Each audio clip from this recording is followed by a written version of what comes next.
in Cortland for 6. He's an associate professor of physics up at Cortland State. Yes. So, and they go back to Egypt every summer, but he just got his tenure here, so they're going to be living here for a while. So we're very glad to welcome them. The 3 kids are here with us as well. And there we go. I'll let you speak into the microphone. If you can, you have to sort of speak right into it. Okay. Dim the lights? Yes, we can dim the lights. All of them, Bill. So, good evening, everyone. Thank you very much for your hospitality. We're very glad to be here and appreciate the invitation. When I was asked to do this presentation about Egypt, I asked what exactly they want to know about Egypt, and then it occurred to me that probably the best thing to do is to tell you a little about things that have been on the news lately. Situation, what happened there, especially last summer. So I don't know, this may be a little bit, but it says, Egypt, I know what you did last summer. And that's, I think, a snapshot from the movie that I shamelessly grabbed from the internet. So, you know, the question is, what exactly happened in Egypt last summer? And to tell you that, I have to first point out that if you've been following the media that has been presented in this country, English-speaking media, even if it's not American, like Al Jazeera, for example, then your view of what happened in Egypt over the past few years probably goes something like this. One, there was this dictator who ruled Egypt for 30 years, and then he was ousted in a big revolution. Great thing, right? Yeah. He was transferred to the military leaders of the country, who ruled for about a year. Military rule, not always a nice thing. And then, democracy prevails. There were elections, and a president, a civilian president, was elected. Wonderful, amazing, that's exactly what we want, according to the news. And then finally, last summer, there is a coup d'etat, and this President Morsi, the rightfully elected leader, was ousted by the military, and Egypt plunges back into dictatorship. Not quite that simple, in my view. I think that the events in Egypt have been misrepresented in the media. To explain this to you, I have to give you a little bit of historical background. I'll tell you an account of what happened as I think of it, and a little bit of my own eyewitness testimony, because I was there when things were happening. I'll also tell you what the other side says, and theories and counter-theories and so on, and I'll also explain a little bit what I think is going to happen next. So a little bit of history. I'll take you a while back, about 100 years ago. Egypt at the time was a British protectorate, not quite a colony. I'm not sure I understand the difference exactly, but that's what they tell us in history. 1923, it became technically independent, although the British sort of still rule things from the embassy. This guy here is a British ambassador at the time, Sir Miles Lamson. The Egyptians weren't very happy with the situation, and one of the things that many Egyptians felt should happen is that they were basically hoping for the return of the caliphate, and the last caliph was an Ottoman. Basically, if you read the history of Islamic empires, the last time all Muslims were under one rule was under the Ottoman Empire, and a lot of Egyptians at the time kind of nostalgically longed for the times of the empire. But it wasn't going to happen because this guy, Mustafa Kemal Atatürk, ruined all the fun and changed Turkey from an Ottoman Empire into a secular republic. This gentleman here, Mr. Hassan Banna, was not very happy about this, and he founded a group that he had called the Muslim Brotherhood as a direct result of the dismantlement of the Ottoman Empire, and he believed that he is forming a nucleus for the next Islamic Caliphate, the second one, basically. And believe it or not, this guy is the source of all the problems that we have today. 1928. It started out as a group, simple group of preachers. I'm not even sure if the word preacher applies to Muslims, but you know what I mean. they were just going around spreading the good word of God and so on, but then their political agenda started to show. They were doing some elections. They became famous for political assassinations. Everybody they deemed was not doing the word of God correctly in politics, they killed. And they continued to dream of the rise of the second caliphate. And it started out as a small group of people, just this one man with some friends, or very well educated, mind you. We're talking engineers and lawyers and so on. But then today, it's actually a big international consortium. It's the mother of all Islamist movements. You may not have heard of it much in the news before the events in Egypt. Well, as they say, the rest is history. The monarchy fell, the British were kicked out, 3 presidents ruled Egypt, and throughout that time, the Muslim Brotherhood, long after the founder was dead, were persecuted a lot, especially by Nasser, whom I'm sure you all remember. And Sadat gave them a little bit of a break, but it backfired in his face because one of the Islamists actually murdered him. And Mubarak for 30 years continued the tradition of persecuting the Muslim Brotherhood. And they still dreamed of the caliphate. And then a revolution happens. January 25, 2011. It started out as demonstrations, and Mubarak, in a typical dictatorial reaction, cracked down on it with police, but then things calmed down a little bit, and it all turned down into this major sit-in in a big square in downtown Cairo. You may have heard of, it's called Tahrir Square, for about 18 days until Mubarak decided to call it a day. A very long 30-year-old day. And here's the counter theory. As we stand today and think of the past, what happened the last 3 years, some people propose that the January 25th revolution was actually designed by the Muslim Brotherhood with the explicit purpose of ruling the country. Okay? I don't know, I'm not sure. I really don't think so. As I think of the events that happened in January 2011, my belief is that they were as taken by surprise by it as everybody else, even Mubarak himself. But they were quick to ride the wave politically. The Muslim Brotherhood have always been the most well-organized, non-government political organization, well-organized opposition. Mubarak had transferred powers to the army's military leaders, and it's to this day people are not sure. Did he transfer the power under public pressure, or did the military leaders kick him out because of the public pressure, or what? It's not quite clear. So that one, there isn't quite a debate whether to call it coup or not, because it's not clear exactly what happened. So this is still an open question. Well, after Mubarak was gone, elections, they did some parliament elections, and the Islamists did very well there. And again, there is no surprise. They were the most well-organized group, and they knew exactly what they were doing. They tried to rewrite the constitution.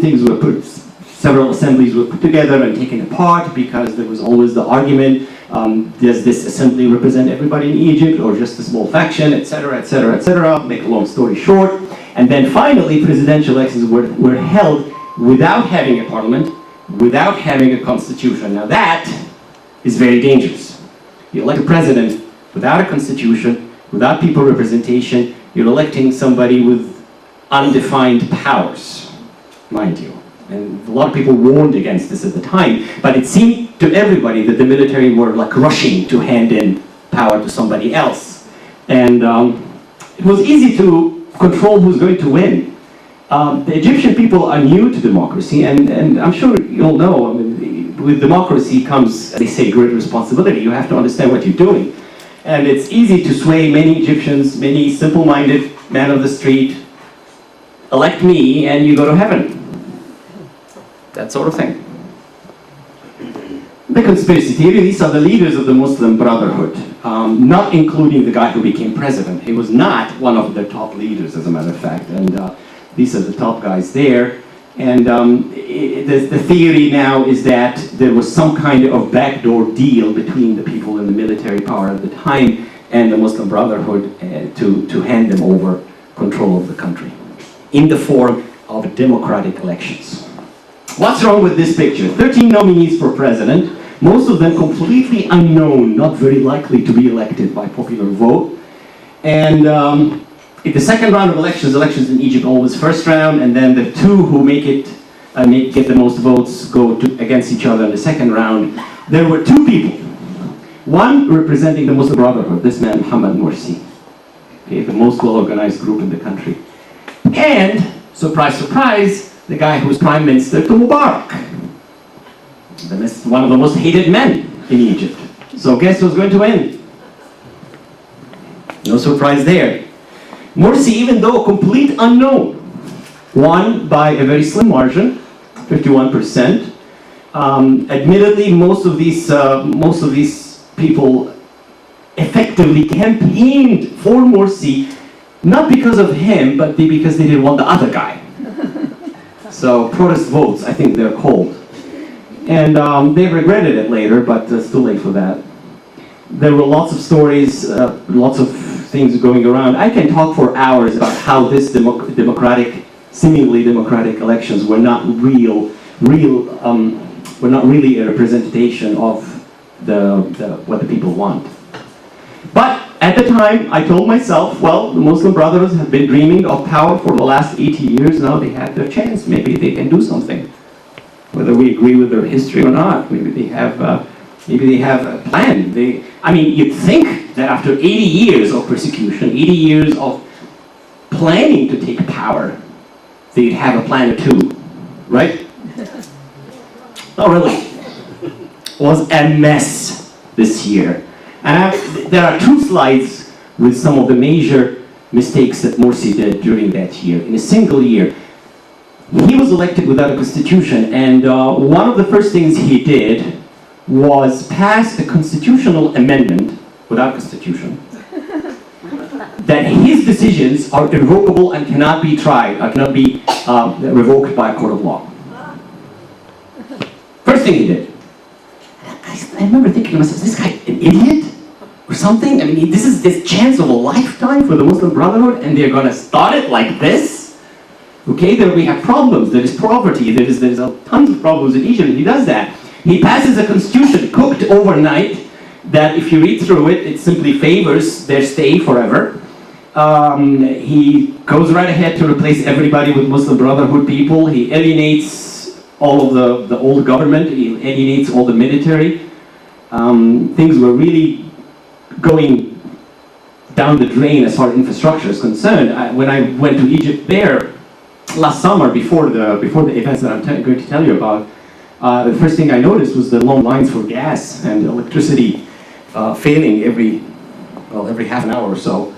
Any peaceful demonstration against him was not opposed by the police this time, but was opposed by his own people, Muslim Brotherhood people. He had a very weak cabinet, contradicted decisions that were passed and changed overnight, and it generally didn't just have it's like he didn't understand he's become a president of a country. He's still the leader of a small group. General feeling that the Muslim Brotherhood just doesn't care what happens to Egypt as long as they take it as a stepping stone to the dreams of the second caliphate. And this is the worst of it all. He opened I'm sure you know, but to the east of Egypt there is Israel, and there is this very small part of the Palestinian territory called the Gaza Strip. And it's filled with a terrorist group called Hamas. I'm sure you've heard that on the news. Well, Mubarak, and that's one of the few things that I agreed with Mubarak with, had always kept the borders closed with the Gaza Strip. Well, Morsi just went right ahead, opened the borders, and he let terrorist groups pour into the Sinai.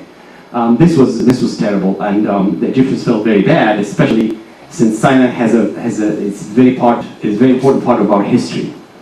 And there is this very popular conspiracy theory that most Egyptians nowadays believe in, that there is this hidden agreement between the Muslim Brotherhood, Israel, and the Obama administration to let Sinai be a second home to the Palestinians, effectively solving the Middle East crisis. Once and for all. Which, I don't know, I don't subscribe to conspiracy theories, but it was popular with the people, and the people believed it, and that's not very good. especially seeing the American government's reaction after the events, which I will point out. Then the revolution happens again, and this time it appears in the form of a group of young people who call themselves a rebel. They should have called themselves the rebels, but I guess it's just the English was not very good.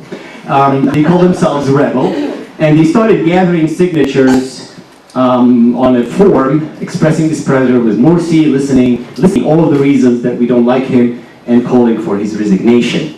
And they started going around door to door collecting signatures. Everybody was signing the rebel form. Here's me with mine.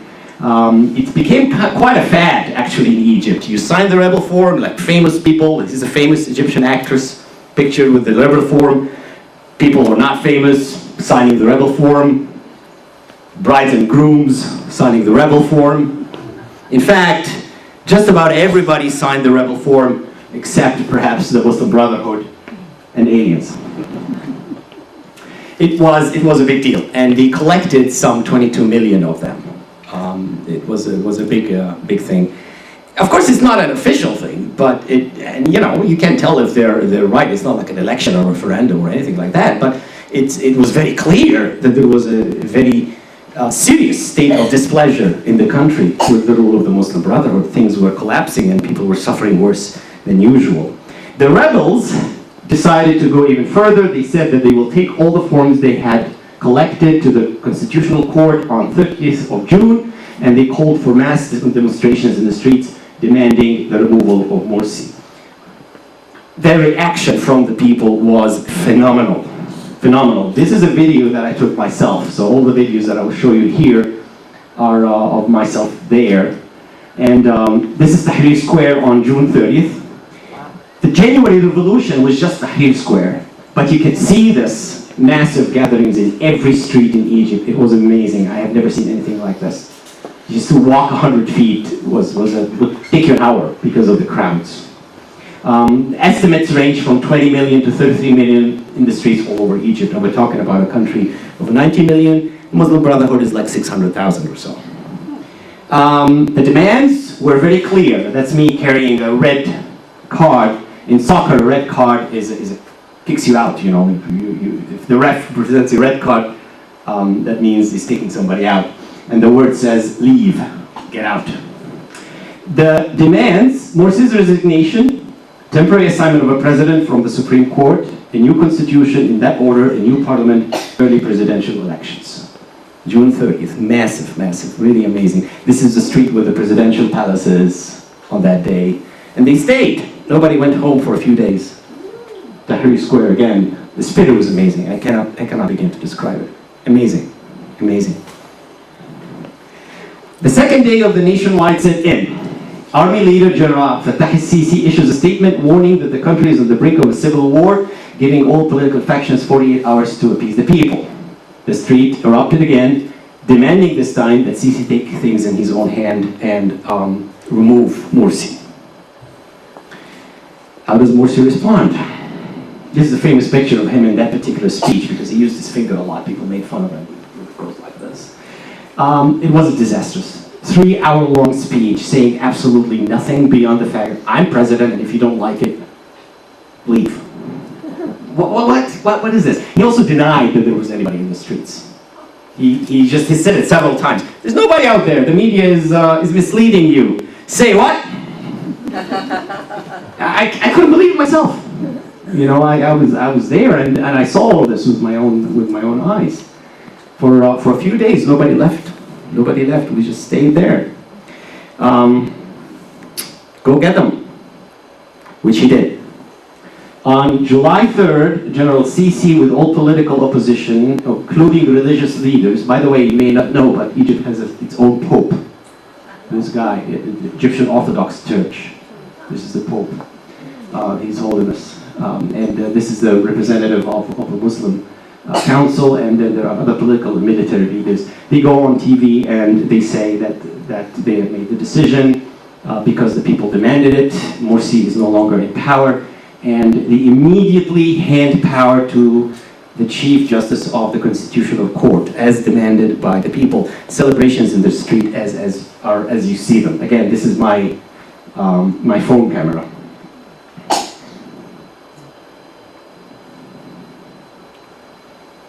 The noise was amazing too. So, to coup or not to coup? I mean, it depends. Again, lots of people have called it a coup in the West, and Egyptians don't like that very much. Because it really depends on your definition. How do you define a military coup or a coup d'etat? Do you define it as somebody just waking up in the morning and kicking the president out and then sitting down to rule instead of him? If that's the case, then it's not a coup, because that's not what happened. Sisi did not keep power, and he immediately handed it over. He just made sure that that the people's demands were appeased, and the reaction of the West angered most people. There were demonstrations. Again, this is from my camera. A clear message: we love Americans, no problem, but Obama don't like you very much. Even Al Jazeera, whom a lot of Americans think is a good source, is not. It's sponsored by the military, by the Muslim Brotherhood. So here's a question that people have been asking. Right, okay, so he's a lousy president, big deal. But he was elected democratically. The ballot box has spoken.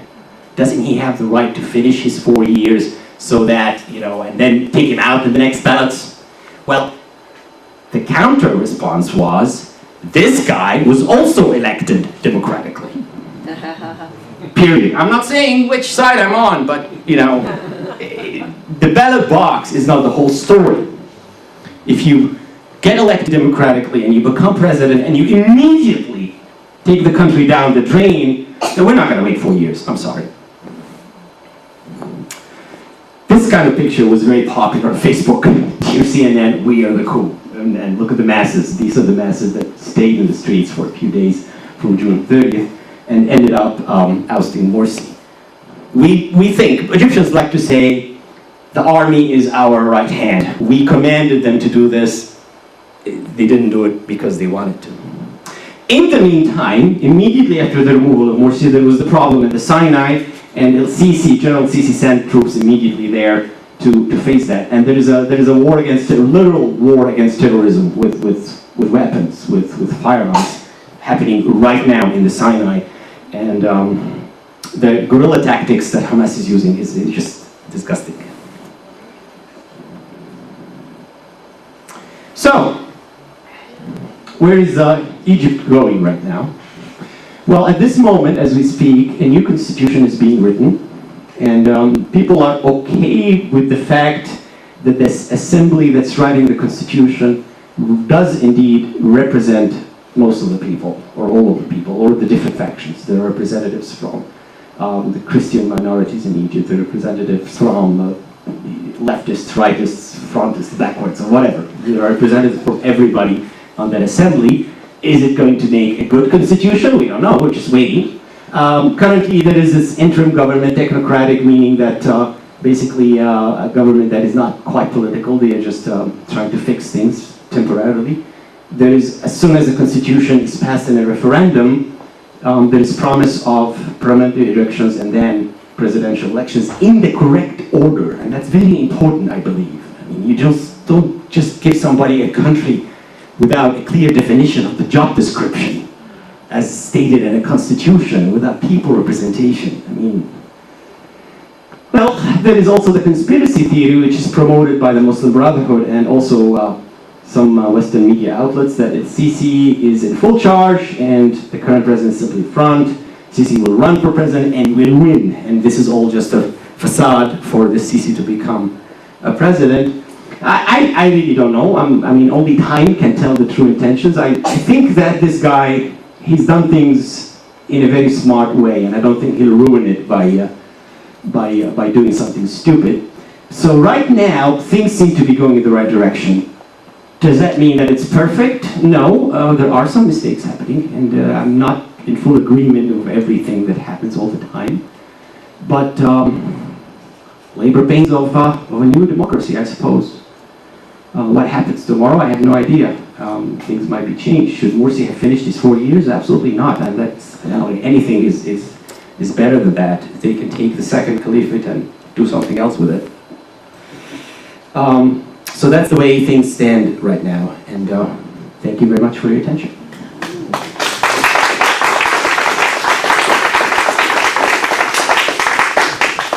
Any questions?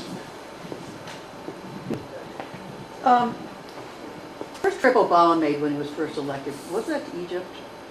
And Think so. What is his latest on the, the LCC and the Morsi and how would you describe how our government is? There seems to be strange. Okay, let me put it to you this way. After Morsi was ousted, John Kerry visited Egypt twice. Baroness Ashton, representative of the European Union, visited Egypt 3 times. They were all very interested in meeting Morsi. They were all very interested in asking what's going to happen. None of them came to Egypt after Mubarak. There was no interest at all. I don't understand. Why is this Morsi so important to the Obama administration? He keeps sending people. I just don't get it. Yeah. So, Mr. Obama has not gone out to say anything about this being a coup or not. And right now, the official position of the United States is that we support the Egyptian people in their search for democracy, and we believe things are going in the right direction. But is that what they truly believe? I have no idea. There's a lot of things involved in politics. There's peace agreements with Israel. There are certain things that have to be taken into account. You never know. Politics, right? There's good reason why I'm not into politics, I'm into physics. It's more 1 + 1 = 2. But in politics, sometimes it's 3, sometimes it's who knows. So, I don't know if I've answered your question, but I guess the short answer is I'm not sure.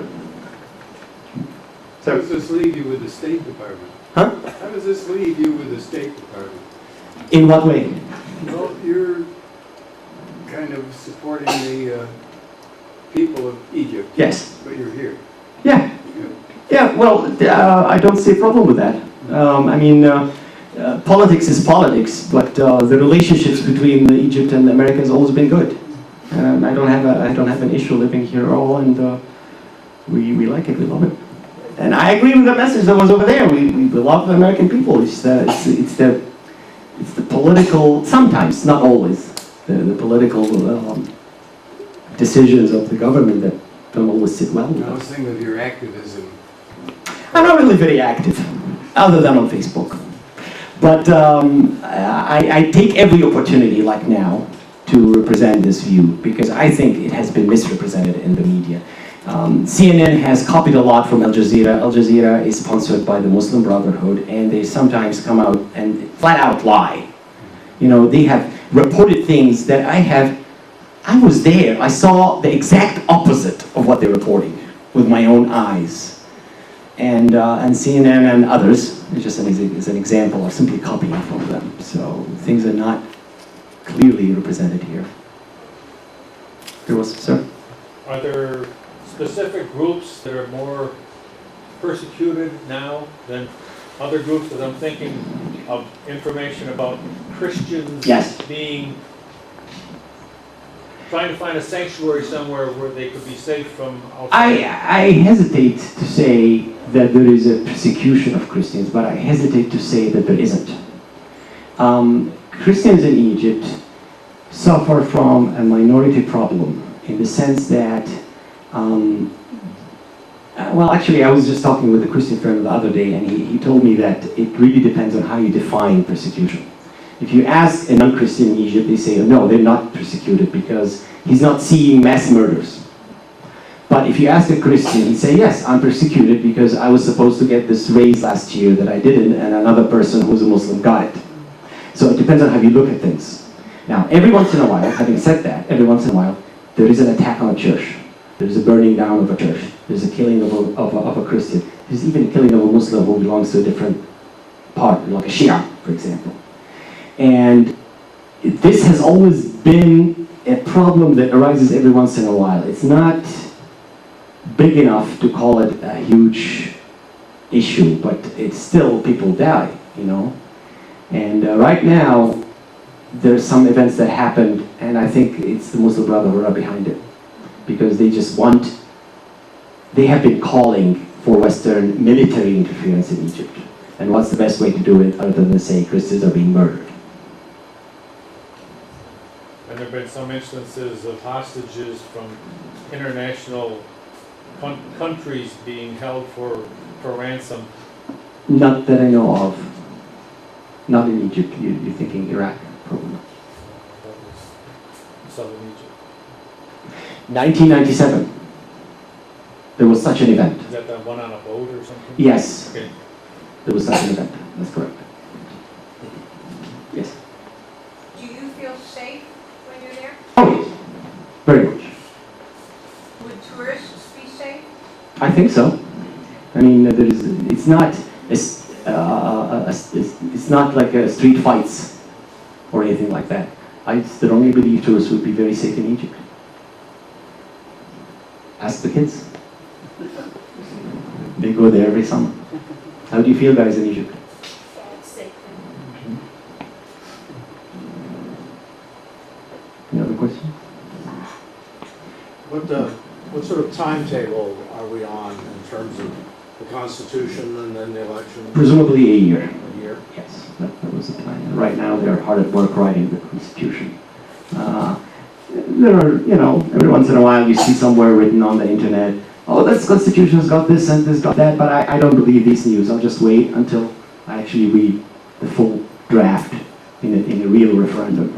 How will the Constitution be approved? Who will approve it? The people, public referendum. Public referendum? Yeah. And I'm hoping that it will be like analyzed well on the media before that, so that the people will understand what they're approving. So, I can't say anything about the future, but hopefully things will go the right way. Any other questions? Well, with 90 million people and 13 million that voted, is that what you expect with all this? It's possible. I mean, the voting pool is about 20-something, up to 30 million or so. I sometimes wish we had electoral college. Yeah, because it seemed to have solved some of the problems that happened, especially in the early history of this country. I mean, who to vote and whether they're making the right decision in voting. Has the unsettled part of the culture affected education systems?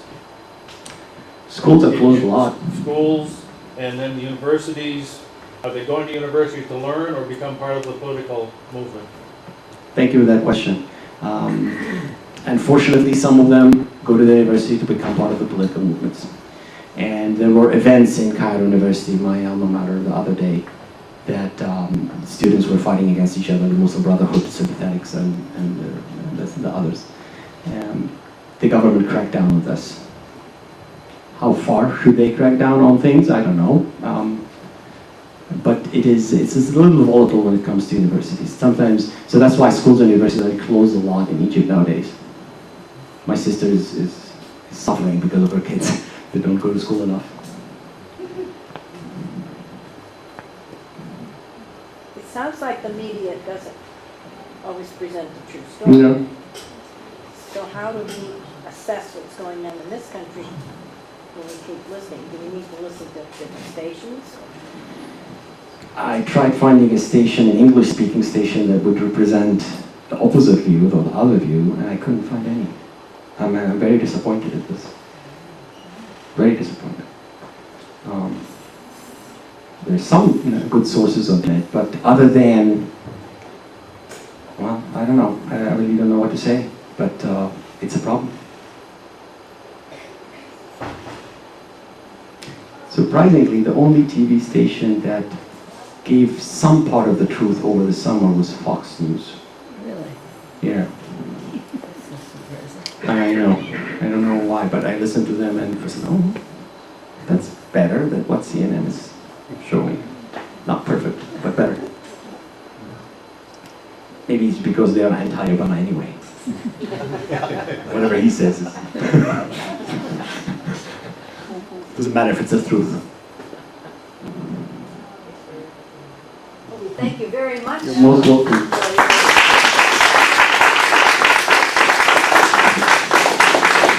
So glad you got the projector to work because that was wonderful. Yeah, thank you. Yeah.